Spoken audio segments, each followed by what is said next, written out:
Sa paanan ng bundok ng Sierra Madre ay matatagpuan ang maliit at tahimik na baryo ng San Miguel. Napapaligiran ito ng malalawak na palayan, mga punong mangga, at maliliit na kubo ng mga magsasakang araw-araw na nakikipagsapalaran sa buhay. Simple lamang ang pamumuhay ng mga tao roon.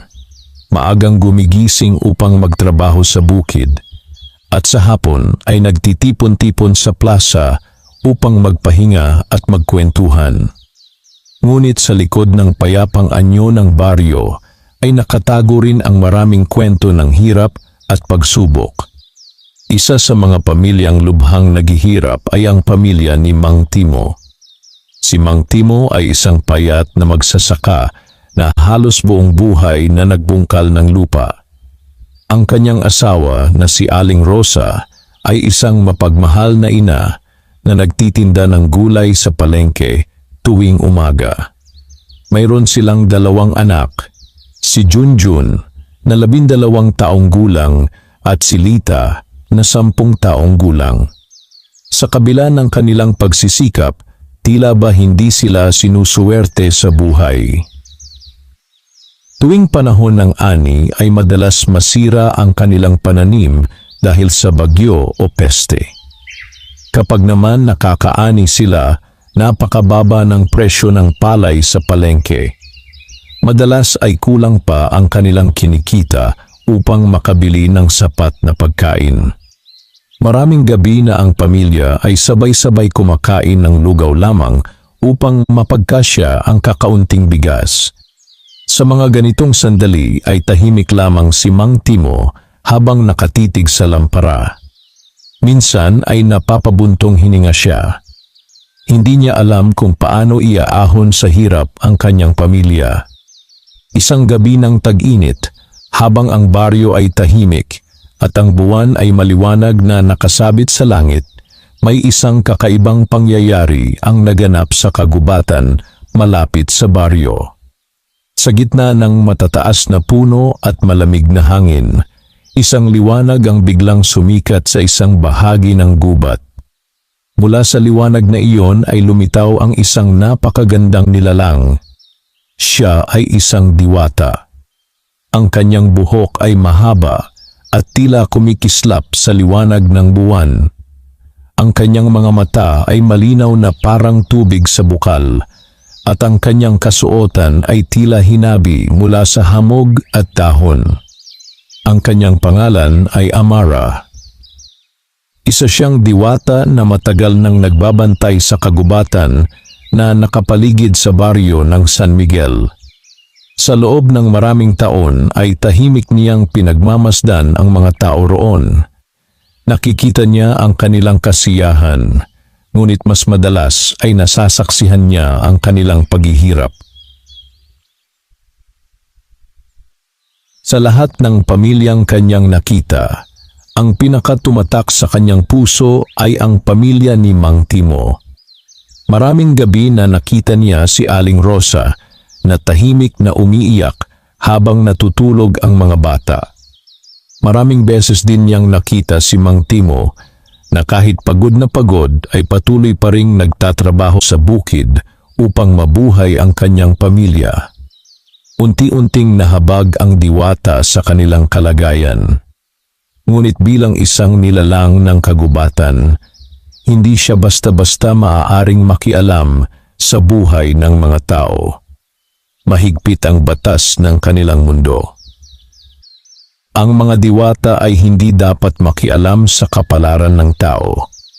Ngunit habang tumatagal, lalong nahihirapan si Amara na balewalain ang kanyang nararamdaman. Isang gabi, habang pinagmamasdan niya mula sa gilid ng kagubatan ang kubo ng pamilya ni Mang Timo, nakita niyang umiiyak si Junjun. Tahimik na nakaupo ang bata sa harap ng kanilang bahay. Narinig ni Amara ang mahinang tinig ng bata. Sinabi ni Junjun na sana ay magkaroon sila ng sapat na pera upang hindi na mahirapan ang kanyang mga magulang. Ang simpleng hiling na iyon ay tumimo sa puso ng diwata. Sa sandaling iyon ay nagpasya siya. Kahit labagin niya ang batas ng kanilang mundo, nais niyang tulungan ang pamilyang iyon. Ngunit hindi niya maaaring ipakita ang kanyang tunay na anyo. Kung malaman ng mga tao na siya ay isang diwata, maaaring magdulot ito ng takot o gulo sa baryo. Kaya nag-isip siya ng paraan. Napansin niya na sa baryo ng San Miguel ay may isang bagay na labis na kinahihiligan ng mga tao, ang sabong. Tuwing linggo ay nagtitipon-tipon ang mga kalalakihan sa sabungan sa kabilang bahagi ng baryo. Doon ay naglalaban ang mga manok na panabong at maraming pera ang umiikot sa bawat laban. Maraming tao ang umaasa sa sabong upang kumita. At doon pumasok sa isip ni Amara ang isang kakaibang plano. Magpapanggap siya bilang isang ordinaryong babae. Isang sabongera. Gagamitin niya ang kanyang kapangyarihan upang magpalaki at magpalakas ng mga manok na panabong. At sa pamamagitan ng panalo sa sabungan, kikita siya ng pera. Ang perang iyon ay gagamitin niya upang tulungan ang pamilya ni Mang Timo nang hindi nila nalalaman ang kanyang tunay na pagkatao. Kinabukasan, habang ang araw ay unti-unting sumisikat sa silangan, may isang dalagang hindi pa nakikita ng mga taga-baryo ang naglalakad papasok sa San Miguel. Nakasuot siya ng simpleng damit at nakapulupot ang kanyang buhok sa likod ng kanyang ulo. May dala siyang maliit na bayong. Ang dalagang iyon ay si Amara, ang diwata na nagpasyang maging tao. Pagdaan niya sa mga bahay ay napapansin siya ng ilang tao. Napakaganda ng kanyang mukha, ngunit ang kanyang mga mata ay tila may lalim na mahirap ipaliwanag. May kakaibang katahimikan sa kanyang presensya. Huminto siya sa tapat ng lumang sabungan ng baryo. Tila pinagmasdan niya iyon ng ilang sandali. Sa kanyang isip ay alam niyang doon magsisimula ang kanyang plano. Maya-maya ay nagpatuloy siya sa paglalakad hanggang makarating siya sa isang bakanting kubo sa gilid ng baryo. Ang kubo ay matagal nang walang nakatira. Tahimik siyang pumasok doon. Sa sandaling iyon ay nagsimula ang kanyang bagong buhay bilang isang simpleng babae sa baryo. Ngunit walang sino man ang nakakaalam na ang dalagang iyon ay isang diwata. At sa pagdating niya sa baryo ng San Miguel, unti-unting magsisimula ang mga pangyayaring magbabago sa kapalaran ng isang naghihirap na pamilya. Sa kabilang bahagi naman ng baryo, si Mang Timo ay naghahanda upang pumunta sa bukid. Hindi niya alam na sa mga susunod na araw, may isang misteryosong babae ang papasok sa kanilang buhay. Isang babaeng may lihim na kapangyarihan. Isang babaeng handang baguhin ang kanilang kapalaran. At ang babaeng iyon ay ang diwata na si Amara. Ang diwata na nagpasyang maging sabongera upang tulungan ang isang pamilyang hindi niya kadugo, ngunit itinuring niyang mahalaga.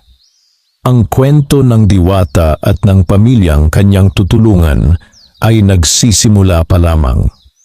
At sa tahimik na baryo ng San Miguel, may isang lihim na unti-unting uusbong. Isang lihim na maaaring magdala ng himala o kaya ay magdulot ng malaking panganib kapag ito ay natuklasan. Kinabukasan matapos dumating ang dalagang si Amara sa baryo ng San Miguel, unti-unting nagising ang buong pamayanan sa karaniwang ingay ng umaga. Maririnig ang tila walang katapusang tilaok ng mga manok, ang kalansing ng mga kaldero sa mga kusina, at ang pag-uusap ng mga magsasakang naghahanda upang pumunta sa bukid. Ang araw ay bagong sumisilip sa kabundukan, at ang malamig na hangin ng umaga ay dumadaloy sa mga palayan. Sa maliit na kubo sa gilid ng baryo ay tahimik na nakaupo si Amara. Pinagmamasdan niya ang mga tao sa baryo habang abala ang mga ito sa kanilang gawain. Sa unang pagkakataon, sa mahabang panahon, naramdaman niya ang kakaibang pakiramdam ng pagiging malapit sa mundo ng mga tao. Hindi na siya isang lihim na tagamasid mula sa kagubatan. Isa na siyang bahagi ng baryo. Tahimik niyang hinawakan ang maliit na bayong na dala niya mula sa kagubatan. Sa loob nito ay may ilang bagay na mahalaga sa kanyang plano. Mga halamang may kakaibang kapangyarihan na kayang magbigay ng lakas at sigla sa mga hayop. Hindi iyon karaniwang halamang nakikita sa mundo ng mga tao. Iyon ay mga halamang tumutubo lamang sa lihim na bahagi ng kagubatan kung saan naninirahan ang mga diwata. Isa-isa niya itong pinagmasdan bago niya muling isinara ang bayong. Sa kanyang isip ay malinaw na ang kanyang gagawin. Kailangan niyang magkaroon ng manok na panabong. At mula roon ay magsisimula ang kanyang plano. Maya-maya ay lumabas siya ng kubo at naglakad patungo sa gitna ng baryo. Habang siya ay naglalakad, napapansin siya ng ilang tao. May mga nagtataka kung sino ang bagong dalagang iyon na tila biglang lumitaw sa kanilang baryo. Ang iba ay napapahinto sa kanilang ginagawa upang lingkunin siya. Hindi lamang dahil sa kanyang kagandahan, kundi dahil may kakaibang katahimikan sa kanyang kilos. Parang may lihim siyang dala na hindi maipaliwanag. Nang makarating siya sa maliit na tindahan ni Aling Nena, napansin agad siya ng matandang babae. Ngumiti si Aling Nena. "Bagong muka ka dito sa baryo, Hija," sabi nito. Mahinang tumango si Amara. Sinabi niyang kakarating lamang niya mula sa malayong lugar at naghahanap siya ng simpleng buhay sa baryo. Hindi na nagtanong pa si Aling Nena. Sanay na ang mga taga-baryo na may mga taong dumarating upang magsimula ng bagong buhay. Habang nag-uusap sila ay may isang lalaking dumating sa tindahan. Ito ay si Mang Cardo, isang kilalang sabungero sa baryo. Napatingin siya kay Amara. "Bagong salta ka?" tanong niya. Tahimik na tumango si Amara. Napansin ni Mang Cardo ang bayong na hawak ng dalaga. "Naghahanap ka ba ng pagkakakitaan dito sa baryo?" tanong niya muli. Sandaling nag-isip si Amara bago sumagot. Sinabi niyang balak niyang mag-alaga ng manok na panabong. Bahagyang natawa si Mang Cardo. Sa kanyang isip ay tila kakaiba na ang isang dalagang tulad ni Amara ay papasok sa mundo ng sabong na karaniwang kinabibilangan ng mga lalaki. Ngunit may kung anong seryosong anyo sa mukha ni Amara na nagpaiba sa kanyang pakiramdam. Hindi niya alam kung bakit, ngunit parang hindi siya makapagduda sa sinabi ng dalaga. Ilang sandali pa ay sinabi ni Mang Cardo na may kilala siyang nagbebenta ng batang manok na maaaring gawing panabong. Tinuro niya kung saan matatagpuan ang bahay ng matandang si Mang Poldo. Nagpasalamat si Amara at agad na naglakad patungo roon. Habang siya ay naglalakad ay napansin niya ang kubo ng pamilya ni Mang Timo. Sa labas ay nakita niya si Aling Rosa na naglalaba. Sa tabi naman ng bahay ay naglalaro sina Junjun at Lita. Tahimik na napatigil si Amara. Mula sa kanyang kinatatayuan ay pinagmasdan niya ang pamilya. Kitang-kita ang pagod sa mukha ni Aling Rosa, ngunit naroon pa rin ang pagmamahal sa kanyang mga anak. Unti-unting napangiti si Amara. Lalong tumibay ang kanyang desisyon. Pagkatapos ng ilang sandali ay nagpatuloy siya sa paglalakad hanggang makarating sa bahay ni Mang Poldo. Ang matandang iyon ay kilala sa baryo bilang mahusay magpalaki ng mga manok. Sa likod ng kanyang bahay ay may malaking kulungan ng mga manok na panabong. Pagdating ni Amara ay agad siyang sinalubong ng tilaok ng mga manok. Lumabas si Mang Poldo mula sa kulungan. Matagal niyang tinitigan ang dalaga bago siya nagsalita. Tinanong niya kung ano ang kailangan nito. Sinabi ni Amara na nais niyang bumili ng isang batang manok. Hindi makapaniwala si Mang Poldo. Bihira siyang makakita ng babaeng interesado sa sabong.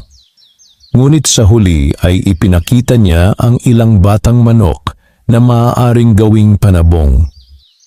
Isa-isa itong pinagmasdan ni Amara. Ngunit bigla siyang napatigil sa isang maliit na sisiw na tila mas tahimik kaysa sa iba. Hindi ito kasing lakas ng ibang manok. At tila ba madalas itong maitulak ng iba sa kulungan. Ngunit nang mapansin ni Amara ang sisiw na iyon, may kakaiba siyang naramdaman. Parang may potensyal itong hindi nakikita ng iba. Tahimik niyang itinuro iyon. Gusto ko ang manok na iyon, sabi niya. Napakamot sa ulo si Mang Poldo. Mahina iyan, sabi ng matanda. Hindi iyan papasa sa sabong. Ngunit ngumiti lamang si Amara. Alam niyang hindi ito karaniwang manok. Sa ilalim ng kanyang pag-aalaga, magiging kakaiba ang kapalaran ng maliit na sisiw na iyon. Binili niya ang manok at inilagay ito sa kanyang bayong. Habang naglalakad siya pabalik sa kanyang kubo, tila ba may bagong pag-asa sa kanyang puso. Sa gabing iyon, habang tahimik ang buong baryo at ang buwan ay muling sumisikat sa kalangitan, inilabas ni Amara ang maliit na sisiw. Sa tabi ng kubo ay inilagay niya ito sa maliit na kulungan. Pagkatapos ay kumuha siya ng isang dahon mula sa kanyang bayong. Isang dahon na may kakaibang liwanag kapag tinamaan ng buwan. Dinurog niya ito at hinalo sa pagkain ng manok. Tahimik niyang pinagmamasdan ng sisiw habang kumakain. Sa sandaling iyon ay marahang umihip ang hangin mula sa kagubatan.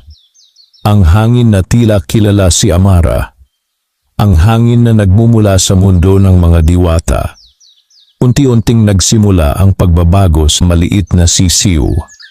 At sa mga susunod na araw, ang tila mahina at maliit na manok na iyon ay magiging sentro ng usapan sa baryo ng San Miguel. Isang manok na magdadala ng tagumpay sa sabungan. At sa likod ng lahat ng iyon ay naroon ang lihim ng isang diwata. Isang diwata na handang gawin ang lahat upang matulungan ang pamilyang kanyang pinili. Ngunit hindi pa alam ni Amara na ang kanyang lihim ay unti-unting mapapansin ng isang tao sa baryo. Isang taong magsisimulang maghinala sa tunay niyang pagkatao. At ang taong iyon ay maaaring maging pinakamalaking panganib sa kanyang plano. Lumipas ang ilang araw matapos mabili ni Amara ang maliit na sisiw mula kay Mang Poldo. Sa bawat umaga at gabi, ay maingat niya itong inaalagaan sa likod ng kanyang kubo. Ang dating mahina at tahimik na sisiw ay unti-unting nagbago. Ang balahibo nito ay naging makintab at matigas, at ang katawan nito ay naging mas matipuno kaysa sa ibang manok na kaedad nito. Sa tuwing tatama ang liwanag ng araw sa kanyang balahibo, ay tila may kakaibang kinang na hindi maipaliwanag. Ngunit hindi iyon napapansin ng mga taga-baryo. Sa kanilang paningin, ay isa lamang itong pangkaraniwang manok na pinalalaki ng bagong dalaga sa baryo. Tuwing madaling araw ay makikita si Amara na nakaupo malapit sa kulungan habang pinapakain ang manok. Minsan ay dinadampian niya ito ng mga dahon na nagmumula sa kagubatan. Mga dahong may kapangyarihang hindi alam ng mga tao. Sa bawat araw na lumilipas ay lalong lumalakas ang manok. At dumating ang araw na napansin ito ng ilang sabunghero sa baryo. Isang umaga habang pinapalakad ni Amara ang kanyang manok sa maliit na bakuran, napadaan si Mang Cardo. Huminto ang matandang sabunghero nang makita ang manok. Matagal niya itong pinagmasdan. Sa tagal ng kanyang karanasan sa sabong, ay agad niyang napansin ang kakaibang tindig ng manok. Ang paraan ng paglakad nito, ang matalas nitong tingin, at ang kumpiyansa sa bawat galaw. Lumapit siya kay Amara. Tinanong niya kung saan niya nakuha ang manok na iyon. Tahimik lamang na sinabi ni Amara na binili niya iyon kay Mang Poldo. Ilang araw na ang nakalipas. Hindi makapaniwala si Mang Cardo. Sa kanyang alaala ay mahina ang sisiw na iyon nang makita niya sa kulungan ni Mang Poldo. Ngunit ngayon ay tila ibang-iba na ito. Ilang sandali pa ay napangiti ang matanda. Sinabi niya kay Amara na kung balak talaga nitong magpasok ng manok sa sabungan, may laban sa darating na linggo. Doon madalas magtipon ang mga sabunghero mula sa iba't ibang baryo. Maraming pera ang umiikot sa mga laban. Ngunit marami ring natatalo. Tahimik na nakinig si Amara. Alam niyang iyon na ang pagkakataong hinihintay niya. Pagkatapos ng pag-uusap nila ni Mang Cardo, ay muli siyang bumalik sa kanyang kubo. Pinagmasdan niya ang kanyang manok. Sa ilalim ng sikat ng araw, ay tila ba mas malinaw ang kakaibang lakas na taglay nito. Ngunit kahit may kapangyarihan siyang magbigay ng lakas sa manok, alam ni Amara na hindi dapat maging halata ang kanyang ginagawa. Kailangan pa ring magmukhang normal ang lahat. Kailangan niyang maging maingat. Habang lumalapit ang araw ng sabong, ay lalo ring naging abala ang baryo. Tuwing hapon ay maririnig ang tilaok ng mga manok na sinasanay ng kanilang mga amo. Ang iba ay pinapatakbo sa bakuran. Ang iba naman ay pinapakain ng espesyal na pagkain upang lumakas. Ang sabungan ay unti-unting inaayos upang maging handa sa darating na linggo. Ang mga lalaki sa baryo ay madalas mag-usap tungkol sa mga manok na ilalaban. May mga nagyayabang na tiyak na mananalo ang kanilang alaga. Mayroon ding nag-aalinlangan kung sapat ba ang lakas ng kanilang manok. Samantala, si Mang Timo ay walang pakialam sa mga usapang iyon. Abala siya sa bukid. Para sa kanya ay hindi mahalaga ang sabong dahil wala naman siyang perang pangpusta. Mas iniisip niya kung paano makakabili ng pagkain para sa kanyang pamilya sa mga susunod na araw. Ngunit isang hapon ay may kakaibang nangyari. Habang pauwi si Mang Timo mula sa bukid ay napadaan siya sa kubo ni Amara. Sa likod ng kubo ay nakita niya ang manok na pinapalakad ng dalaga. Napatigil siya. Hindi siya sabungero, ngunit kahit siya ay napansin ang kakaibang lakas ng manok. Tahimik niyang pinanood ang ilang sandali bago siya nagpatuloy sa paglalakad. Hindi niya alam kung bakit, ngunit tila may kakaibang pakiramdam siyang naramdaman habang nakatingin sa manok. Parang may lihim itong tinatago. Dumating ang linggo. Maaga pa lamang ay marami ng tao ang nagtipon sa sabungan ng baryo ng San Miguel. May mga dumating mula sa karatig na baryo upang makisali sa sabong. Ang ingay ng mga tao, ang tilaok ng mga manok, at ang usapan tungkol sa pustahan ay punong-puno sa paligid. Sa gilid ng sabungan ay tahimik na dumating si Amara. May dala siyang bayong kung saan nakalagay ang kanyang manok. Napansin agad siya ng ilang sabongero. Nagtataka sila kung bakit may babaeng sasali sa laban. Ngunit hindi nagtagal ay nagsimula na ang unang mga laban. Isa-isa ay inilalabas ang mga manok sa gitna ng sabungan. Nagpapalakpakan ang mga tao sa bawat laban. May mga nananalo at may mga natatalo. Pagkatapos ng ilang laban ay tinawag na ang pangalan ni Amara. Maraming tao ang napatingin. May ilan pang napangiti dahil iniisip nilang madaling matatalo ang manok ng dalaga. Ngunit nang ilabas ni Amara ang kanyang manok mula sa bayong, ay biglang nag-iba ang usapan ng mga tao. Napansin nila ang tindig ng manok, ang matalas nitong tingin, at ang kakaibang kumpiyansa sa bawat galaw nito. Kahit ang kalabang manok ay tila nag-iba ang kilos nang makita ito.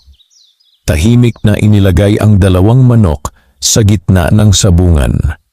Sa isang iglap ay nagsimula ang laban. Mabilis ang unang galaw. Halos hindi makita ng mga tao kung paano umatake ang manok ni Amara. Sa loob lamang ng ilang sandali ay napaatras ang kalabang manok. Nagulat ang mga tao. Hindi nila inaasahan ang bilis at lakas ng manok. Ilang saglit pa ay tuluyan nang napabagsak ang kalabang manok. Natapos ang laban ng napakabilis. Tahimik ang sabungan sa loob ng ilang segundo. Pagkatapos ay sumabog ang ingay ng mga tao. Nagulat ang lahat sa nangyari. Ang bagong dalaga sa baryo ay nanalo sa kanyang unang laban sa sabungan. Sa gilid ng sabungan ay nakatayo si Mang Cardo. Napangiti siya habang pinagmamasdan ang manok ni Amara. Sa isip niya ay may kakaiba sa dalagang iyon. Hindi lamang sa kanyang manok, kundi sa paraan ng kanyang pagdating sa baryo. Samantala, si Amara ay tahimik lamang na binuhat ang kanyang manok. Wala siyang ipinakitang pagmamayabang.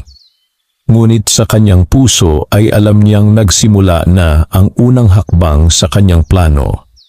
Sa unang pagkakataon ay kumita siya ng pera mula sa sabong. At ang perang iyon ay gagamitin niya upang tulungan ang pamilya ni Mang Timo. Ngunit habang abala ang mga tao sa pag-uusap tungkol sa misteryosong sabonghera ng baryo, may isang pares ng mga mata ang tahimik na nakamasid kay Amara mula sa malayo. Isang matandang lalaki na kilala sa baryo bilang isang albularyo. At sa kanyang isip ay may isang tanong na unti-unting nabubuo. Sino nga ba talaga ang dalagang iyon? At bakit tila may kakaibang kapangyarihan ang kanyang manok? Matapos ang unang laban sa sabungan, mabilis na kumalat sa buong baryo ng San Miguel ang balita tungkol sa misteryosong dalagang sabonghera. Maraming tao ang nagkwentuhan tungkol sa kanyang manok na tila napakabilis at napakalakas kahit sa unang laban pa lamang. May mga nagsabi na marahil ay sadyang mahusay lamang ang kanyang pag-aalaga. Mayroon namang nag-isip na baka siya ay may karanasan na sasabong bago pa man siya dumating sa baryo. Ngunit wala ni isa sa kanila ang nakakaalam ng tunay na dahilan. Sa maliit na kubo sa gilid ng baryo, tahimik na umuwi si Amara matapos ang laban. Dahan-dahan niyang inilagay ang kanyang manok sa kulungan sa likod ng kubo. Pinagmasdan niya ito habang mahinahong tumitilawok. Sa ilalim ng liwanag ng dapit hapon ay tila lalong kumikislap ang mga balahibo nito. Ngumiti si Amara. Hindi dahil sa panalo sa sabungan, kundi dahil alam niyang malapit na niyang matulungan ang pamilyang nais niyang tulungan. Mula sa maliit na supot na nakatago sa kanyang bayong, ay inilabas niya ang perang kanyang napanalunan. Hindi iyon napakalaking halaga, ngunit sapat na iyon upang makabili ng pagkain para sa isang pamilya sa loob ng ilang araw. Tahimik siyang nag-isip kung paano niya ito maibibigay nang hindi malalaman ng pamilya ni Mang Timo na siya ang tumutulong. Hindi niya nais na ipakita ang kanyang sarili bilang tagapagligtas. Gusto niyang manatiling lihim ang lahat. Nang gabing iyon, nang ang baryo ay tahimik na at ang mga tao ay nasa kani-kanilang bahay na, maingat na lumabas si Amara mula sa kanyang kubo. Ang buwan ay maliwanag sa kalangitan at ang malamig na hangin ay nagmumula sa kagubatan. Tahimik siyang naglakad patungo sa bahay ni Mang Timo. Sa loob ng kubo ay maririnig ang mahinang usapan ng pamilya. Naroon si Mang Timo at si Aling Rosa na nag-uusap habang ang dalawang bata ay natutulog na sa kanilang banig. Marahang inilapag ni Amara ang isang maliit na supot ng bigas at ilang pagkain sa harap ng pintuan. Kasama nito ang kaunting pera. Pagkatapos ay tahimik siyang umalis bago pa man siya mapansin. Hindi nagtagal ay bumukas ang pintuan ng kubo. Lumabas si Aling Rosa upang itapon ang tubig na ginamit sa paghuhugas. Napatigil siya nang makita ang supot sa harap ng kanilang bahay. Dahan-dahan niya itong pinulot. Nagulat siya nang makita ang laman nito. Tinawag niya si Mang Timo. Lumabas ang lalaki at pareho silang nagtaka kung sino ang nag-iwan ng pagkain at pera sa kanilang pintuan. Wala silang makita ni isang tao sa paligid.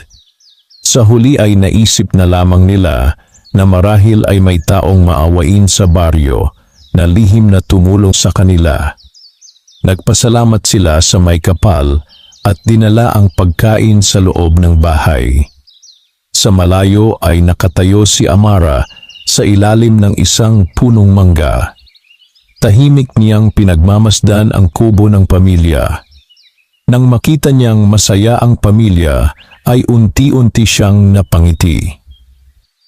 Iyon ang unang pagkakataon na nagawa niyang tulungan sila. At hindi iyon ang huli. Lumipas ang mga araw at dumating muli ang linggo. Muling nagtipon ang mga sabunghero sa sabungan ng baryo. Sa pagkakataong iyon ay marami na ang naghihintay sa pagdating ni Amara. Gusto nilang makita kung ang panalo niya noong nakaraang linggo ay nagkataon lamang o kung talagang malakas ang kanyang manok. Dumating si Amara ng tahimik tulad ng dati. Ang kanyang manok ay tila mas matibay at mas matapang kaysa noong nakaraang laban. Nang magsimula ang laban, ay muling nagulat ang mga tao. Mabilis na nanalo ang manok ni Amara. Muli ay nag-ingay ang sabungan. Ang misteryosong sabungera ay muling nagwagi. Sa gilid ng sabungan ay naroon si Mang Cardo na tahimik na nagmamasid. Ngunit hindi lamang siya ang nakatingin kay Amara. Naroon din ang matandang albularyo na si Mang Simeon. Matagal na niyang pinag-aaralan ang mga kakaibang pangyayari sa baryo. At mula nang dumating ang dalagang iyon ay may pakiramdam siyang may lihim na nakatago. Napansin niya ang kakaibang lakas ng manok. Napansin din niya ang kakaibang katahimikan sa kilos ng dalaga. Sa kanyang isip ay may isang bagay na hindi pangkaraniwan. Samantala, matapos ang laban ay tahimik na umalis si Amara, dala ang kanyang panalong pera. Hindi siya nagtagal sa sabungan. Diretso siyang umuwi sa kanyang kubo. Sa gabing iyon ay muli siyang lumabas upang mag-iwan ng pagkain sa bahay ni Mang Timo. Ngunit sa pagkakataong iyon ay hindi niya alam na may isang tao ang nakakita sa kanya. Sa likod ng mga puno ay nakatayo si Mang Simeon. Tahimik niyang nakita ang dalaga habang inilalapag nito ang pagkain sa harap ng kubo. Hindi siya nagsalita. Hindi rin siya lumapit. Ngunit sa kanyang mga mata ay may unti-unting pag-unawa sa nangyayari. Sa tagal ng kanyang buhay bilang albularyo ay marami na siyang nakitang kakaibang nilalang. At sa sandaling iyon ay nagsimulang mabuo sa kanyang isip ang isang posibilidad. Ang dalagang iyon ay maaaring hindi isang ordinaryong tao. At kung tama ang kanyang hinala, may isang nilalang mula sa mundo ng kababalaghan ang kasalukuyang naninirahan sa baryo ng San Miguel. Ngunit ang tanong sa isip ni Mang Simeon ay hindi kung sino si Amara. Ang mas mahalagang tanong ay kung bakit narito ang nilalang na iyon. At kung ano ang maaaring mangyari kapag nalaman ng iba ang kanyang tunay na pagkatao. Lumipas ang mga araw matapos ang pangalawang panalo ni Amara sa sabungan, ngunit ang kanyang pangalan ay patuloy na pinag-uusapan sa baryo ng San Miguel. Sa tindahan ni Aling Nena, sa palayan, at maging sa gilid ng sabungan, ay madalas marinig ang usapan tungkol sa dalagang sabonghera. Marami ang namamangha sa kanyang manok. Ang iba naman ay nagtataka kung paano naging napakalakas ng manok na iyon, gayong mula lamang ito sa kulungan ni Mang Poldo. May mga sabonghero na nagsimulang mag-isip na baka may lihim na paraan si Amara sa pag-aalaga ng manok. Ngunit wala ni isa sa kanila ang nakakaisip ng tunay na dahilan. Samantala, si Amara ay patuloy lamang sa kanyang tahimik na pamumuhay. Tuwing umaga ay inaalagaan niya ang kanyang manok sa likod ng kubo. Dinadampian niya ito ng mga halamang mula sa kagubatan, mga halamang nagbibigay ng lakas at tibay. Pagkatapos ay naglalakad siya sa baryo na parang isang ordinaryong dalaga lamang. Ngunit sa bawat gabi ay patuloy niyang iniiwan ang kanyang lihim na tulong sa bahay ni Mang Timo. Ang maliit na pamilya ay hindi pa rin alam kung sino ang kanilang misteryosong tagatulong. Tuwing umaga ay nagigising sila na may bigas, pagkain o kaunting pera sa harap ng kanilang pintuan. Sa una ay labis ang kanilang pagtataka. Ngunit habang tumatagal ay natutunan na lamang nilang tanggapin ang tulong ng may pasasalamat. Si Mang Timo ay madalas tumingala sa langit at magpasalamat. Iniisip niyang marahil ay may mabuting tao sa baryo na nagmamalasakit sa kanila. Hindi niya alam na ang taong iyon ay tahimik lamang na nagmamasid mula sa malayo. Habang lumilipas ang mga araw, ay lalong tumitindi ang mga hinala ng matandang albularyo na si Mang Simeon. Matagal na siyang naninirahan sa baryo ng San Miguel. Sa buong buhay niya ay marami na siyang nakita at naranasan na hindi maipaliwanag ng karaniwang tao. Alam niya ang mga kwento tungkol sa mga nilalang ng kagubatan, mga duwende, engkanto, at mga diwata na paminsan-minsan ay nagpapakita sa mundo ng tao. Nang una niyang makita si Amara sa sabungan, ay may kakaiba na siyang naramdaman. Ngunit nang makita niyang nag-iwan ang dalaga ng pagkain sa bahay ni Mang Timo, ng gabing iyon, ay lalo pang lumakas ang kanyang hinala. Isang gabi ay nagpasya si Mang Simeon na obserbahan ang dalaga. Tahimik siyang nagtago sa likod ng mga puno malapit sa kubo ni Amara. Ang gabi ay payapa. Ang buwan ay kalahati lamang ang liwanag at ang hangin mula sa kagubatan ay malamig.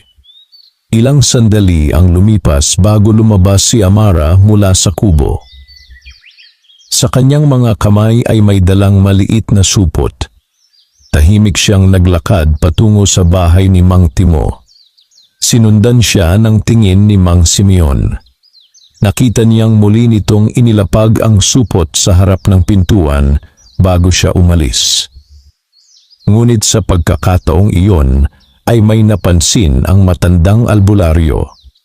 Habang naglalakad si Amara pabalik sa kanyang kubo, ay tila may mahinang liwanag na sumasabay sa kanyang mga hakbang. Napakaliit lamang ng liwanag na iyon at halos hindi mapapansin ng karaniwang tao. Ngunit hindi iyon nakaligtas sa mga mata ni Mang Simeon. Tahimik siyang napabuntong hininga. Sa sandaling iyon ay halos sigurado na siya sa kanyang iniisip. Ang dalagang iyon ay hindi isang ordinaryong tao. May dugo ng kababalaghan sa kanyang pagkatao. Hindi alam ni Mang Simeon kung ano ang dapat niyang gawin. Sa isang banda ay alam niyang ang mga nilalang na tulad ni Amara ay hindi dapat pakialaman. Sa kabilang banda naman ay may tungkulin siyang bantayan ang baryo laban sa anumang maaaring magdulot ng panganib. Ngunit habang pinagmamasdan niya ang kubo ni Mang Timo, ay napansin niya ang isang bagay. Ang mga tulong na iniiwan ng dalaga ay nagdudulot ng pag-asa sa pamilya. Unti-unting nababawasan ang kanilang paghihirap. Hindi iyon gawain ng isang masamang nilalang.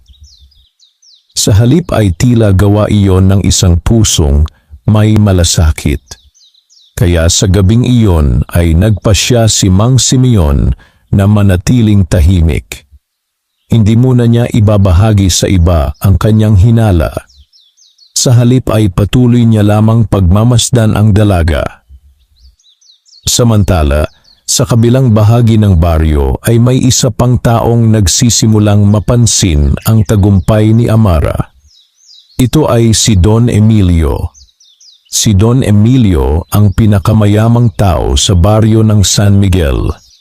Siya rin ang may-ari ng sabungan. Sa loob ng maraming taon ay siya ang kilala bilang pinakamalakas na sabungero sa lugar. Ang kanyang mga manok ay bihirang matalo. Ngunit nang marinig niya ang tungkol sa sunod-sunod na panalo ng isang bagong sabungera, nagising ang kanyang interes. Isang hapon ay tinawag niya ang isa sa kanyang mga tauhan. Inutusan niya itong alamin ang lahat tungkol sa dalagang iyon. Gusto niyang malaman kung sino si Amara, kung saan siya nagmula, at kung paano niya napalakas ang kanyang manok. Hindi alam ni Amara na habang patuloy siyang tumutulong sa pamilya ni Mang Timo, may dalawang tao na sa baryo ang nagsisimulang magmasid sa kanya. Ang isa ay si Mang Simeon na may lihim na pag-unawa sa kanyang tunay na pagkatao. At ang isa naman ay si Don Emilio, isang taong maaaring maging hadlang sa kanyang plano. Habang lumalalim ang gabi sa baryo ng San Miguel, unti-unti ring lumalalim ang mga pangyayaring mag-uugnay sa kapalaran ng mga taong ito. At sa gitna ng lahat ng iyon, ay naroon ang diwata na si Amara. Isang nilalang na piniling maging tao upang tulungan ang isang pamilyang naghihirap. Ngunit ang kanyang lihim ay unti-unting lumalapit sa panganib na maaaring magbunyag ng kanyang tunay na anyo.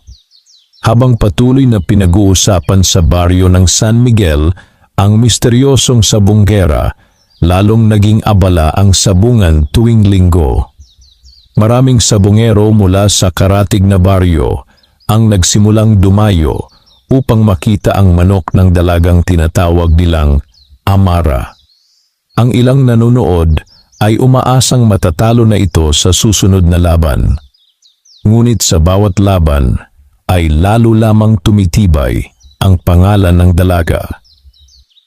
Ang kanyang manok ay tila may kakaibang lakas at talino sa pakikipaglaban. Hindi ito basta-basta sumusugod at tila alam nito ang tamang sandali kung kailan aatake.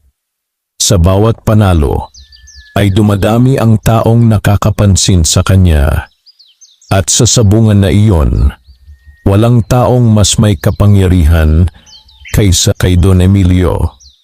Si Don Emilio ang pinakamayamang tao sa baryo ng San Miguel. Malawak ang kanyang lupaing sakahan, marami siyang tauhan, at sa kanya rin nakapangalan ang sabungan na pinupuntahan ng lahat. Sa loob ng maraming taon ay wala pang sabungero na nagawang magbigay sa kanya ng tunay na hamon. Ang kanyang mga manok ay pinalalaki ng pinakamahusay na tagapag-alaga at ang kanilang dugo ay mula sa mga kilalang linya ng panabong. Kaya nang makarating sa kanyang tainga ang balita tungkol sa sunod-sunod na panalo ng isang dalaga, hindi niya ito agad pinansin. Ngunit habang lumilipas ang mga linggo at patuloy na nananalo ang manok ni Amara, nagsimula siyang magtaka. Isang hapon ay nakaupo si Don Emilio sa kanyang maluwang na bahay habang pinagmamasdan ang kanyang mga manok sa bakuran. Sa kanyang tabi ay nakatayo ang isa sa kanyang mga tauhan. Ikinuwento ng tauhan ang lahat ng nalaman niya tungkol sa dalaga. Sinabi nitong si Amara ay bagong salta lamang sa baryo. Mag-isa itong nakatira sa isang lumang kubo sa gilid ng baryo. At ayon sa mga tao, wala itong ibang pinagkakakitaan kundi ang paglalaban ng kanyang manok sa sabungan. Tahimik na nakinig si Don Emilio. Hindi siya madaling maniwala sa mga kwento ng swerte lamang. Sa kanyang karanasan, ang sabong ay hindi basta-basta nananalo ng paulit-ulit kung walang dahilan. May lihim na paraan ang mga tunay na sabunghero. At nais niyang malaman kung ano ang lihim ng dalagang iyon. Nagpasya siyang makita mismo ang laban ni Amara.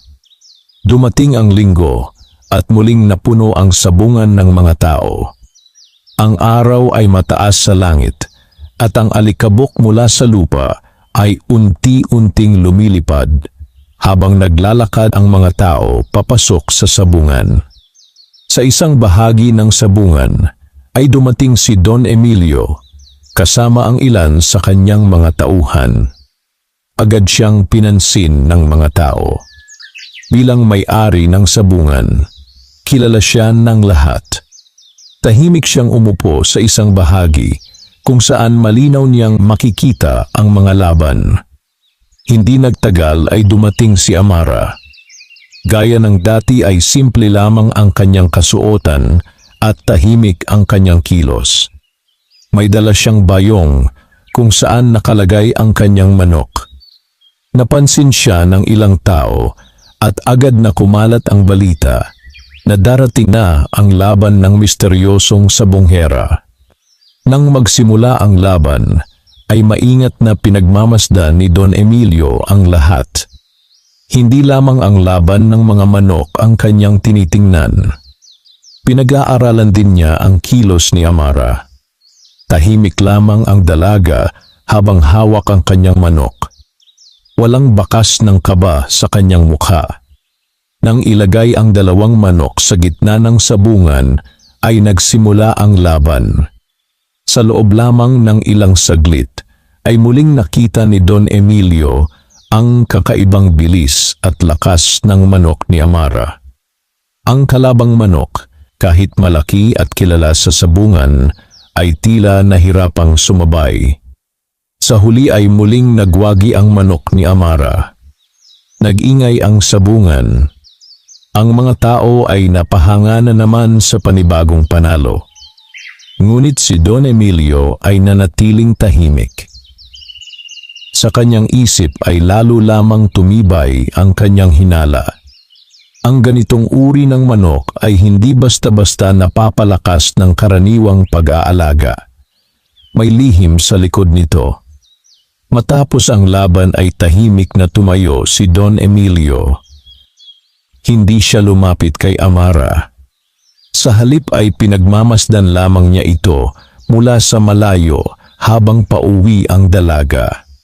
Sa kanyang isip ay may nabuo ng plano. Gusto niyang subukan ang manok ni Amara laban sa isa sa kanyang pinakamalalakas na panabong. Hindi lamang iyon. Gusto rin niyang malaman kung paano pinapalakas ng dalaga ang kanyang manok. Samantala, sa kabilang bahagi ng baryo ay tahimik na umuwi si Amara. Hindi niya alam na mula sa sabungan hanggang sa kanyang paglalakad pauwi ay may mga matang nakamasid sa kanya. Ang mga mata ni Don Emilio. Pagdating niya sa kanyang kubo ay agad niyang pinakain ang kanyang manok at sinigurong maayos ang kalagayan nito. Sa gabi ay muli niyang inihanda ang maliit na supot ng pagkain para sa pamilya ni Mang Timo. Patuloy niyang ginagawa ang lihim na pagtulong. Ngunit habang inilalagay niya ang supot sa harap ng kubo ng pamilya, ay may kakaibang pakiramdam siyang naramdaman. Tila ba may nagmamasid sa kanya mula sa malayo. Saglit siyang napatingin sa paligid. Tahimik ang gabi. Walang tao sa paligid ng kubo. Ngunit sa di kalayuan, sa likod ng mga puno, ay may isang tao na tahimik na nakamasid. Isang tauhan ni Don Emilio na inutusang sundan ang dalaga. At sa gabing iyon ay nagsimula ng mabunyag sa maling tao ang lihim ng diwata na si Amara. Isang lihim na maaaring magbago sa takbo ng kanyang plano at magdala ng panganib sa baryo ng San Miguel. Pagkatapos ng sunod-sunod na panalo ng manok ni Amara sa sabungan, lalo pang lumakas ang kanyang pangalan sa baryo ng San Miguel. Sa bawat linggo ay mas dumarami ang mga taong pumupunta sa sabungan upang makita ang laban ng misteryosong sabungera. May mga taong humahanga sa kanya. Mayroon ding naiinggit. At mayroon ding nagtataka kung paano nagagawa ng isang dalagang mag-isa lamang ang magpalakas ng isang manok na kayang talunin ang mga kilalang panabong sa baryo. Sa malaking bahay ni Don Emilio ay patuloy ang kanyang pag-iisip tungkol sa dalaga. Sa loob ng maraming taon ay sanay siya ang pinakakinatatakutan at pinakaginagalang na sabungero sa lugar. Ngunit ngayon ay may isang bagong pangalan na unti-unting umaagaw ng atensyon ng mga tao. Hindi niya iyon gustong mangyari. Isang umaga ay ipinatawag niya ang ilan sa kanyang mga tauhan. Tahimik niyang sinabi ang kanyang plano. Sa susunod na linggo ay hahamunin niya ang manok ni Amara laban sa isa sa kanyang pinakamalalakas na panabong. Ang manok na iyon ay kilala sa maraming sabungan sa Karatig Baryo. Halos wala pa itong laban na natalo. Kung matatalo ni Amara ang manok na iyon, saka pa lamang siya maniniwala na hindi lamang tiyamba ang kanyang mga panalo. Ngunit kung matatalo ang dalaga, mawawala ang usapan tungkol sa kanya at babalik ang atensyon ng mga tao sa mga manok ni Don Emilio. Samantala, sa kubo sa gilid ng baryo ay tahimik lamang na nagpapatuloy si Amara sa kanyang pang-araw-araw na gawain. Patuloy niyang inaalagaan ang kanyang manok. Ang manok na minsan ay maliit at mahina ay ngayon ay ganap ng matipuno at matapang. Sa tuwing tumitilaok ito sa umaga ay tila may kumpiyansa sa kanyang tindig. Isang hapon habang pinapakain ni Amara ang kanyang manok ay dumating si Mang Cardo. Napansin ng matanda ang kakaibang lakas ng manok. Ilang sandali niyang pinanood ito bago siya nagsalita. Sinabi niya kay Amara ang balita tungkol sa hamon ni Don Emilio. Sa susunod na linggo ay nais ng mayamang sabunghero na ilaban ang kanyang pinakamahusay na panabong laban sa manok ni Amara. Tahimik lamang na nakinig ang dalaga.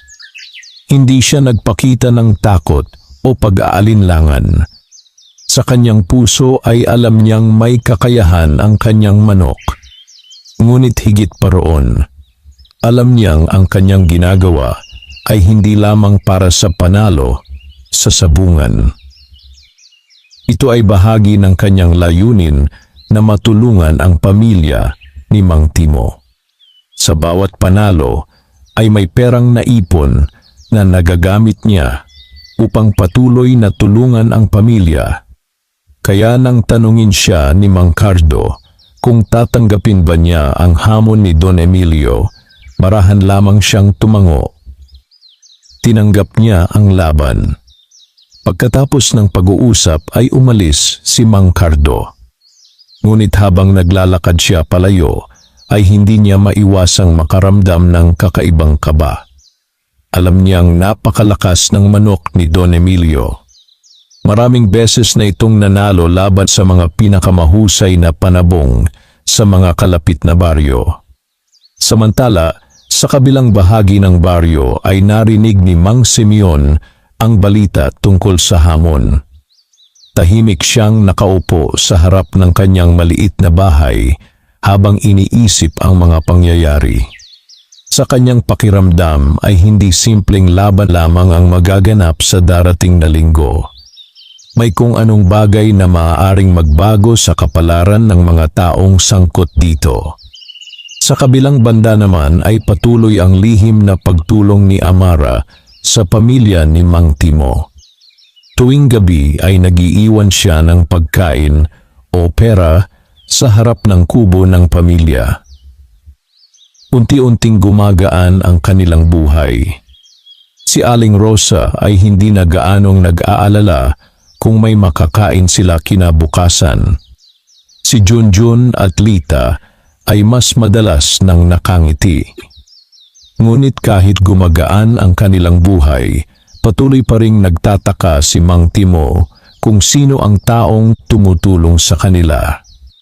Isang gabi ay nagpasya siyang maghintay sa labas ng kanilang kubo upang malaman kung sino ang misteryosong tagapagbigay ng tulong. Tahimik siyang umupo sa gilid ng kanilang bahay habang ang gabi ay unti-unting lumalalim. Samantala, sa kubo ni Amara ay naghahanda ang dalaga upang dalhin ang pagkain na iiwan niya sa pamilya. Hindi niya alam na sa gabing iyon ay may taong naghihintay upang makita kung sino ang lihim na tumutulong sa kanila. At sa di kalayuan ay may isa pang pares ng mga mata ang nagmamasid sa dilim. Ito ay ang tauhan ni Don Emilio na patuloy na sumusunod sa bawat galaw ng dalaga. Sa darating na gabi ay maaaring mabunyag ang lihim ni Amara. At kapag nangyari iyon, maaaring magbago ang lahat. Ang tahimik na plano ng diwata na tulungan ang isang pamilyang naghihirap ay malalagay sa panganib. At sa nalalapit na laban sa sabungan laban kay Don Emilio, ang kapalaran ni Amara at ng baryo ng San Miguel ay unti-unting papalapit sa isang pagsubok na hindi pa nila nararanasan. Tahimik ang baryo ng San Miguel ng gabing iyon. Ang mga bahay ay halos madilim na at ang karamihan sa mga tao ay natutulog na matapos ang maghapong trabaho sa bukid. Tanging ang malamig na hangin at ang paminsan-minsang tilaok ng mga manok ang maririnig sa paligid. Sa loob ng kubo ni Mang Timo ay gising pa ang magsasaka. Nakaupo siya sa gilid ng kanilang bahay habang pinagmamasdan ang paligid. Hindi niya sinabi kina Aling Rosa ang kanyang plano. Sa kanyang puso ay matagal na niyang gustong malaman kung sino ang lihim na tumutulong sa kanilang pamilya. Hindi niya kayang tanggapin na patuloy silang tumatanggap ng tulong nang hindi man lamang nagpapasalamat sa taong nagbibigay nito. Kaya ng gabing iyon ay nagpasya siyang maghintay. Tahimik siyang nakaupo sa dilim upang hindi mapansin. Samantala, sa kubo sa gilid ng baryo ay naghahanda si Amara.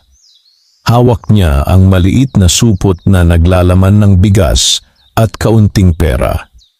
Ito ang kanyang iiwan sa bahay ni Mang Timo tulad ng ginagawa niya tuwing gabi. Paglabas niya ng kubo ay agad niyang naramdaman ang malamig na hangin mula sa kagubatan. Sa loob ng maraming taon ay sanay siyang makiramdam sa kapaligiran. At ng gabing iyon ay tila may kakaiba siyang naramdaman. Parang may mga matang nakamasid. Saglit siyang huminto at pinagmasdan ang paligid. Ngunit dahil tahimik ang baryo at walang tao sa paligid, nagpatuloy siya sa paglalakad. Hindi niya alam na sa di kalayuan ay may dalawang taong nagmamasid sa kanya. Ang una ay si Mang Timo na naghihintay sa labas ng kanyang bahay. Ang pangalawa ay ang tauhan ni Don Emilio na matagal nang sumusunod sa bawat galaw ng dalaga. Dahan-dahang lumapit si Amara sa kubo ng pamilya. Sanay na siya sa ginagawa niyang ito. Tahimik niyang inilapag ang supot sa harap ng pintuan. Ngunit sa sandaling iyon ay may gumalaw sa dilim. Bahagyang napalingon si Amara. Sa loob ng kubo ay biglang bumukas ang pintuan. Lumabas si Mang Timo. Napatigil si Amara. Sa unang pagkakataon ay muntik na siyang makita ng mismong taong tinutulungan niya. Saglit na nagkatitigan ang dalawa sa liwanag ng buwan. Hindi agad nakilala ni Mang Timo ang dalaga dahil sa dilim, ngunit nakita niya ang hugis ng isang taong nakatayo sa harap ng kanilang bahay. Bago pa siya makapagsalita, ay mabilis na lumayo si Amara. Sa isang iglap ay nakalayo na siya sa kubo. Sinundan siya ng tingin ni Mang Timo. Nakita niya ang anino ng dalaga na naglalakad palayo sa ilalim ng liwanag ng buwan. Hindi niya malinaw na nakita ang mukha nito, ngunit napansin niya ang mahabang buhok at ang payapang galaw ng taong iyon. Naiwan si Mang Timo sa harap ng kanilang bahay na puno ng tanong sa isip. Hindi niya alam kung sino ang dalagang iyon. Ngunit alam niyang siya ang taong matagal nang tumutulong sa kanilang pamilya. Samantala, sa likod ng mga puno ay tahimik na nakamasid ang tauhan ni Don Emilio. Hindi niya narinig ang usapan, ngunit malinaw niyang nakita ang ginawa ni Amara. Nakita niyang nag-iwan ito ng supot sa bahay ni Mang Timo. At nakita rin niyang mabilis itong umalis nang lumabas ang magsasaka. Sa kanyang isip ay may bagong impormasyong kailangan niyang ibalik kay Don Emilio. Dahan-dahan siyang umalis sa kanyang pinagtataguan. Sa kabilang banda naman ay mabilis na naglakad si Amara pabalik sa kanyang kubo. Sa kanyang dibdib ay may bahagyang kaba. Halos mabunyag ang kanyang lihim ng gabing iyon. Alam niyang kung nakita siya ng malinaw ni Mang Timo ay maaaring magbago ang lahat. Pagdating niya sa kanyang kubo ay tahimik siyang umupo sa tabi ng kulungan ng kanyang manok. Pinagmasdan niya ito habang payapang nakahiga sa loob. Sa loob ng kanyang isip ay malinaw ang kanyang layunin. Nais niyang tulungan ang pamilya hanggang sa tuluyan silang makabangon sa kahirapan. Ngunit habang iniisip niya iyon, ay may bagong panganib na lumilitaw. Sa malaking bahay ni Don Emilio ay kakarating pa lamang ng tauhan nito. Agad niyang ikinuwento ang lahat ng kanyang nakita. Tahimik na nakinig si Don Emilio habang nakaupo sa kanyang upuan. Nang marinig niya ang tungkol sa lihim na pagtulong ng dalaga sa pamilya ni Mang Timo, ay lalo siyang nag-isip. Sa kanyang paningin, ay hindi iyon gawain ng karaniwang sabungero. May kung anong kakaiba sa dalagang iyon. At lalo siyang naging determinado na alamin ang lihim nito. Sa kanyang isip, ay lalong naging mahalaga ang darating na linggo. Ang laban sa sabungan, laban sa manok ni Amara, ay hindi na lamang isang simpleng laban. Ito na ang pagkakataon upang malaman kung ano ang tunay na kakayahan ng dalaga. Habang lumalalim ang gabi sa baryo ng San Miguel, 3 tao ang hindi makatulog. Si Mang Timo, na patuloy na iniisip kung sino ang dalagang tumulong sa kanila. Si Don Emilio na naghahanda ng plano upang talunin si Amara. At si Amara mismo ang diwata na nag-aalala na unti-unting lumalapit sa pagbubunyag ang kanyang lihim. Sa darating na linggo ay magaganap ang laban na maaaring magbago sa kapalaran ng lahat. Sumikat ang araw ng linggo sa baryo ng San Miguel na tila mas maliwanag kaysa sa karaniwan. Mula pa sa umaga ay abala na ang mga tao sa paghahanda para sa sabong na matagal nang pinag-uusapan ng buong baryo. Ang laban ng manok ni Amara laban sa pinakamalakas na panabong ni Don Emilio ay naging sentro ng usapan sa mga nakaraang araw. Sa tindahan ni Aling Nena, sa palayan, at maging sa gilid ng daan ay iyon lamang ang pinag-uusapan ng mga tao. May mga nagsasabing hindi kakayanin ng manok ng dalaga ang lakas ng manok ni Don Emilio. Mayroon namang naniniwala na may kakaibang kakayahan ang manok ni Amara na hindi pa nakikita ng marami. Samantala, sa kubo sa gilid ng baryo ay maagang nagising si Amara. Tahimik niyang pinakain ang kanyang manok at pinagmasdan ito sa ilalim ng liwanag ng umaga. Ang dating maliit na sisiw ay ngayon ay ganap ng matikas na panabong. Ang balahibo nito ay makintab at ang mga mata nito ay matalas. Ngunit kahit ganoon ay alam ni Amara na ang laban na darating ay hindi magiging madali. Hindi lamang lakas ang kalaban nila. Ang kalaban nila ay ang pinakamayamang sabungero sa baryo. Sa kabilang bahagi ng baryo naman ay maaga ring gumising si Don Emilio. Sa malawak na bakuran ng kanyang bahay ay naroon ang kanyang pinakamalakas na manok. Ang panabong na iyon ay ilang beses nang nanalo sa iba't ibang sabungan sa mga kalapit na baryo. Malaki ito at matipuno. Ang mga balahibo nito ay kulay pula at itim na tila apoy kapag tinatamaan ng sikat ng araw. Tahimik na pinagmamasdan ni Don Emilio ang kanyang manok. Sa kanyang isip ay sigurado siyang hindi matatalo ang kanyang alaga. Hindi siya sanay na matalo.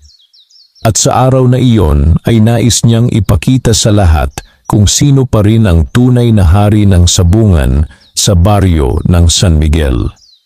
Habang lumalapit ang tanghali ay unti-unting napuno ang sabungan. Maraming tao ang dumating mula sa iba't ibang baryo upang masaksihan ang laban. Ang ingay ng usapan, ang tilaok ng mga manok, at ang sigawan ng mga taong pumupusta ay pumuno sa paligid. Sa isang bahagi ng sabungan ay dumating si Don Emilio kasama ang kanyang mga tauhan. Agad siyang pinansin ng mga tao.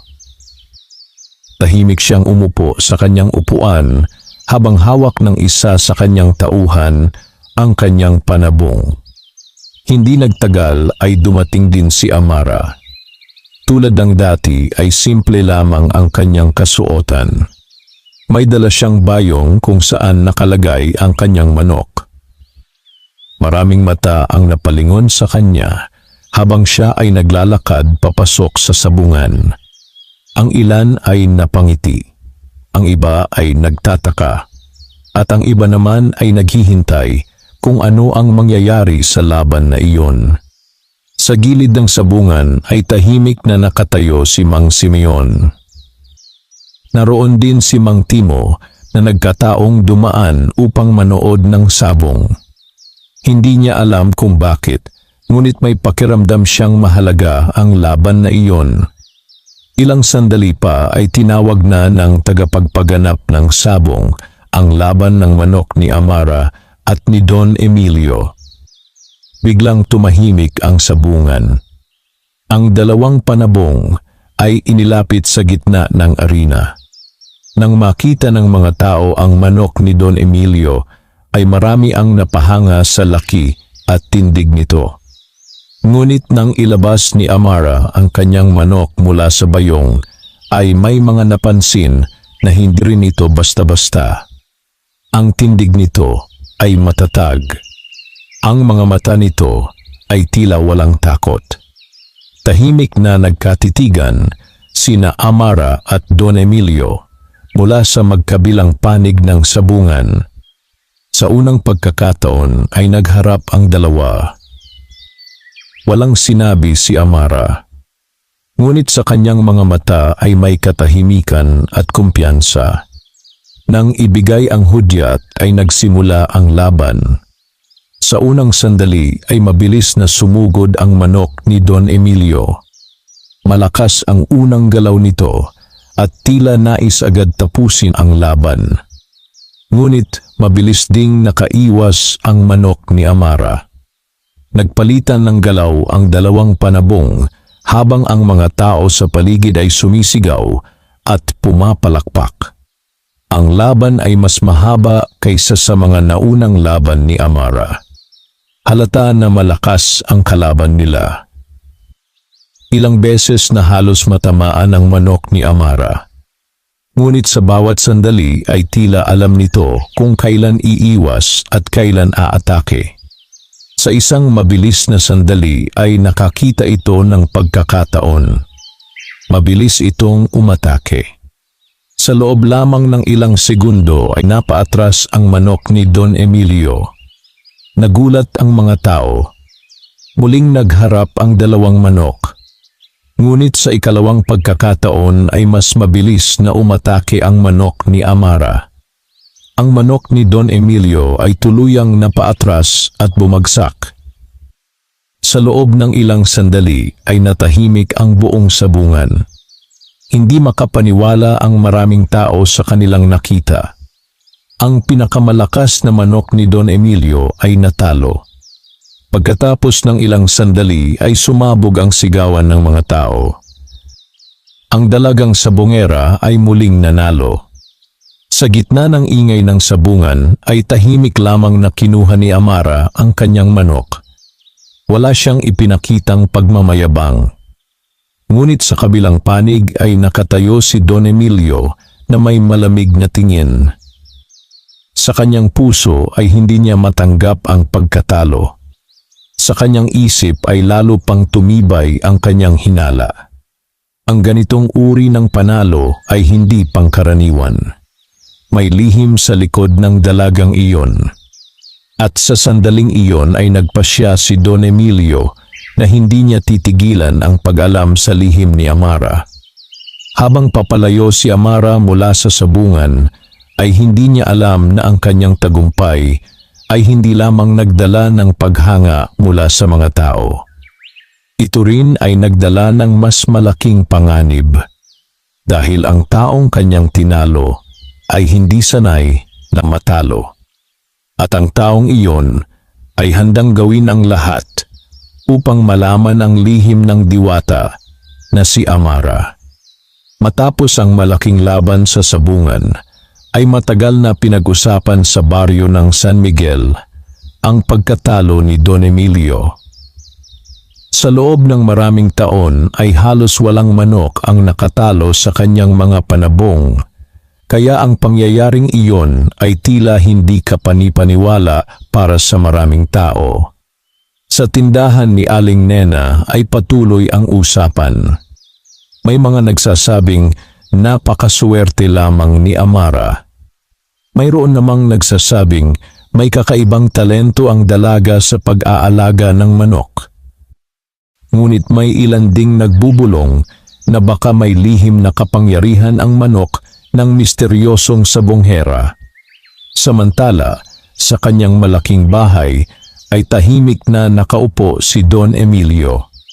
Hindi pa rin nawawala sa kanyang isip ang pagkatalo ng kanyang manok. Hindi siya sumigaw o nagalit sa harap ng mga tao, ngunit sa kanyang dibdib ay may mabigat na galit na hindi niya maipaliwanag. Sa kanyang buong buhay ay sanay siyang siya ang nananalo. Sanay siyang siya ang kinatatakutan. Ngunit sa isang iglap, ay natalo siya ng isang dalagang bagong salta sa baryo. Sa kanyang harapan ay nakatayo ang dalawang tauhan na matagal nang sumusunod kay Amara. Isa-isa nilang ikinuwento ang mga bagay na kanilang nakita. Ikinuwento nila kung paano lihim na nagiiwan ng pagkain at pera ang dalaga sa bahay ni Mang Timo tuwing gabi. Tahimik na nakinig si Don Emilio. Habang naririnig niya ang mga salitang iyon ay lalo siyang nag-isip. Sa kanyang pananaw ay may kakaibang dahilan kung bakit ginagawa ni Amara ang lahat ng iyon. Isang sabonghero na gustong kumita ay hindi basta-basta magbibigay ng pera sa ibang tao. May kung anong mas malalim na dahilan sa likod ng kanyang ginagawa. At sa isip ni Don Emilio ay lalo lamang tumibay ang kanyang paniniwala na may lihim ang dalaga. Samantala, sa kubo, sa gilid ng baryo, ay tahimik na nagpapahinga si Amara matapos ang laban. Sa tabi niya ay naroon ang kanyang manok na payapang nagpapahinga sa kulungan. Ang panalong nakuha niya sa sabungan ay mas malaki kaysa sa mga nauna niyang laban. Sa kanyang isip ay alam niyang malaki ang maitutulong nito sa pamilya ni Mang Timo. Ngunit habang iniisip niya iyon, ay may bahagya siyang nararamdamang pag-aalala. Sa bawat panalo niya sa sabungan, ay lalo siyang napapansin ng mga tao. At habang tumatagal, ay mas nagiging mahirap itago ang kanyang lihim. Sa kabilang bahagi ng baryo ay nakaupo si Mang Simeon sa harap ng kanyang maliit na bahay. Pinagmamasdan niya ang kalangitan habang ang gabi ay unti-unting lumalalim. Sa kanyang isip ay malinaw na ang kanyang hinala tungkol kay Amara. Hindi siya isang karaniwang tao. Ang presensya nito sa baryo ay may dalang kakaibang enerhiya na matagal na niyang nararamdaman. Ngunit sa kabila ng lahat ay hindi siya nakakaramdam ng panganib mula sa dalaga. Sa halip ay tila may kabutihan sa kanyang ginagawa. Sa kabilang banda naman ay patuloy na nag-iisip si Mang Timo tungkol sa dalagang halos nakita niya noong nakaraang gabi. Hindi niya makalimutan ang anyo ng babaeng iyon. Ang mahabang buhok, ang tahimik na kilos. Sa kanyang puso ay nais niyang makilala ang taong tumutulong sa kanila. Isang gabi matapos ang laban sa sabungan, ay muling lumabas si Amara mula sa kanyang kubo. May dala siyang supot ng pagkain na kanyang iiwan sa bahay ni Mang Timo. Ngunit habang siya ay naglalakad sa ilalim ng liwanag ng buwan, ay hindi niya alam na may taong naghihintay sa kanyang daraanan. Sa gilid ng daan ay nakatayo si Mang Simeon. Tahimik siyang lumapit nang makita niya ang dalaga. Huminto si Amara. Sa unang pagkakataon ay nagharap ang diwata at ang matandang albularyo. Hindi nagsalita si Mang Simeon agad. Pinagmasdan niya ang dalaga sa loob ng ilang sandali. Pagkatapos ay marahan siyang nagsalita. Sinabi niyang matagal na niyang napapansin ang kakaibang presensya ng dalaga sa baryo. Hindi siya nagtanong kung saan ito nagmula. Sa halip ay sinabi niya lamang na alam niyang hindi ito isang karaniwang tao. Tahimik na nakinig si Amara. Sa sandaling iyon ay alam niyang may isang taong nakakita sa tunay niyang pagkatao. Ngunit sa halip na takot ang maramdaman niya, may kakaibang kapayapaan siyang naramdaman sa harap ng matanda. Dahil sa mga mata ni Mang Simeon ay walang galit o paghusga.